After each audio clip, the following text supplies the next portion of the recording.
Ma'lum bir programmada riyosatchi uningdan o'lgandan keyin qanday ahvol yuz berdi deb so'raganda, u kishi qalbini azgudek oddiy qilib mundoq deydi.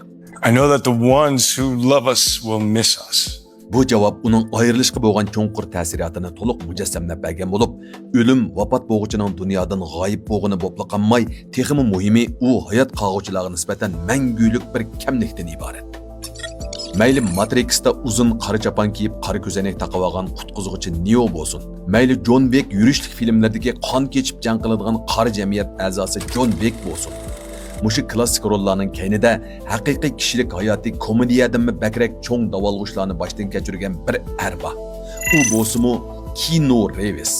Uning bolaligi xotirjamsizlikka to'lgan. Dadasi zaharga xumar bo'lgandan keyin oilasini tashlab chiqib ketgan. Opasi yalang'och usulchi bo'lib oilasini qamdagan. U va singlisi 5 yilda 4 qitim maktab almashgan. Oila muhitidagi muqimsizlik uni boshqalarning ig'zidagi chatoqchi bolaga aylantirib qo'ygan. To'liq o'tirda 4 maktab uni o'qishdan chekindirgan. Muzdop uning o'smirlik mazgilidagi birdan bir umidi bo'lib qolgan.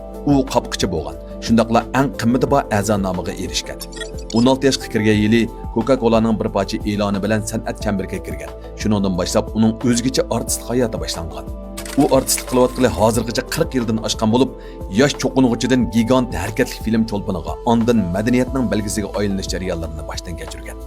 Bil bilan Taydining sarguzashtchisida u qo'rqimsiz to'liq o'tir maktab o'quvchisining rolini elib, kelishgan turqiy va yoshlarchi qiliqi bilan 90-yillarning dastlabida ko'rurmanlarning Hollywoodga oshiqiga aylangan. O'xshashli vaqtda suratga ilingan O'zimning dunyosi degan kinoda jonjigar og'inisi River Phoenix bilan tanishgan. Ikkilisi o'xshashli azobli bolalik mazgilini boshdan kechirgan bo'lg'achqa bir-biriga qarata bir xil hissdoshlik shakllangan. 1993-yili 29 yoshga kirgan Phoenix zaharni ko'p chekib olganligi sababli o'lib ketgan. Yil bo'yi boshqalarning nazaridan yiroq yashaydigan bir odamga nisbatan oson qo'lga kelmaydigan do'stlikka erishish nihoyat qimmatli bilinadi. U ig'ir azoblarni yengib, hayot mamatlik surat degan kinoni suratga olib tamomlaydi. Bu kino yer shari bo'yicha 350 million dollarlik bilet kirimini qo'lga keltirib, Sandra Bullock mushu film orqali MTV kino mukofotining eng yaxshi ekran hamroyi mukofotiga erishdi. Ammo uning haqiqiy kino tarixi 1999-yili talto'kis o'zgardi. Matrix trilogiyasi Keanu Reevesning artistlik hayoti va fantaziyalik film tarixini talto'kis o'zgartirdi. U rolini olgan Neo odatdagi bir programmerdan mavhum dunyoning qutqizuvchisiga aylanadi. Kinoda u boshdan oxir qora kiyim kiygan bo'lib, bu asr olmish sharpsida modaning belgisi bo'lib qoladi. Uchib kelgan o'qdan o'zini qochirish alayida ko'rinishi shuningdek keyingi necha 10 yillik harakatli film estetikasiga zo'r ta'sir ko'rsatdi. Ham u Hollywooddagi eng dangdor artistlar sepiga qaytiladi. Film suratga oluvchi Jennifer Semler bilan muhabbatlashadi. U hozirgacha Keanu Reevesning birdan-bir e'tirof qilgan qiz do'sti hisoblanadi. U soda filmlarining rohat chambarigida to'xtab qolmaydi. Konstantin degan kinoda kishilik dunyo bilan zulmat makon o'ttirisida yuradigan alvasti yo'qotuvchining rolini oladi. Beshini egib tamokiga o't tutashtirib bo'lgandan keyin chaqmoqni cho'rib tashlab etgan ko'rinishi bir xil tushkunlikning almash so'zi bo'lib qoladi. Koinot kinoga yana bir qatim achchiq chaqchaq qiladi. Jenniferning bo'yida qolgandan keyin Keanu hatto tug'ilg'usi farzandiga ismni o'ylashib bo'lgan. Rojdestvo bayramining harpisida qo'saq ko'taganiga 8 oy bo'lgan Jenniferning bo'yidan ajrab ketib, qizi dunyoga ko'z ochmaydi. Qizining azobidan talto'kis qutulib bo'lanmay, 18 oydan keyin ro'yi chiqib ketgandek bo'lib qolgan Jennifer mashina haydab etib, mashina kontrolligini yo'qotish sababidan hodisaga uchrab naq maydonda o'lib ketadi. Ayni chog'da film suratga ilib Keanu darhol Los Anjelesga qaytib, boshqalarning to'sishiga qaramay ayolining meyit sanduqini ko'taradi. 1,5 yil ichida orqa-orqadan so'yguni va qizidan ayrilish uningga bakli ig'ir zarba bo'ladi. Albatta, taqdirning rahimsizligi buninglik bilan to'xtab qolmaydi. Keanu qiyin kunlarda bir-biriga yaro'ylak bo'lib kelgan singlisiga oqqan raki deb diagnoz qo'yilgandan keyin barliq film suratga olish ishlarini to'xtatdi. Matrixdan olgan film haqining 70%ni ko'plagan oqqan kasali tadqiqot apparatlariga iona qiladi. Mayli film ichi bo'lsin, teshi bo'lsin, u hamisha azob ichidagi oliyjanoblikni namoyon qiladi. Hayotlikdagi qabul qilg'usiz ashu azoblarga qarata Keanu Reeves bir xil zoidlardek yashash usulini tanlaydi.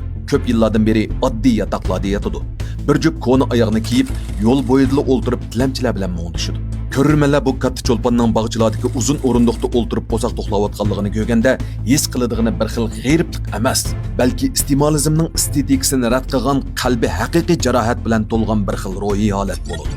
John Wick'tagi obrazi bilan uning kishilik hayot kartinasining odam hayron qolgudek zich munosabati bor. Ko'rurmanlarning ko'gini bir rolla emas, balki artistning qalbidagi yo'qotishdan iborat ta'sirot. Kino nimishqa bir 2-3 uchun qisos ilishning keyindagi haqiqiy ahvolni yo'ritib berdi. It o'lib ketgan ayolidan qolgan birdan-bir tabarruk. Bu simvoldan ayrilgandan keyin uning pora-pora qalbi talto'kis kun bo'lib, qisos ilish uning mavjudligining birdan-bir asosi bo'lib qoladi. Bu xil reallik bilan mavhumlikning bog'lanishi kino revisining rol mahoratini yuzaki ko'ngil ichish qimmatidan oshirib etadi. İnsoniyatning o'rtaq mavjudligiga chaqchaq qilishga qarata kino revisining Havoy tilida degan bir ig'iz so'zining ma'nosi bo'lsa, tog'larni o'par mayin shamol. Uning san'at va kishilik hayoti mayin shamolga o'xshaydi. Moddiy shakli yo'q, ammo ko'rinmas bir kuch bilan kishi qalbiga ta'sir qila oladi. Cho'nqur, ammo oddiy bir haqiqatni yetkazib bera oladi. Kishilik hayotning ma'nosi azobdan qochishda emas, balki qadr-qimmat va mehr-muhabbat bilan azobga qandoq yuzlanishda. U motosikletni minib Sanberbaykning neon chiroqliq kelgusiga haydab kirganda ko'rurmanlarning ko'radig'ini turqi bahayvat, ammo oyog'i yirtiq bir xil ziddiyatlik afsona. Hollywood uningga mos kelmaydi. Chunki u bizning intizorligimizga aylangan. Ammo uningga aylanishga jur'atimiz yo'q.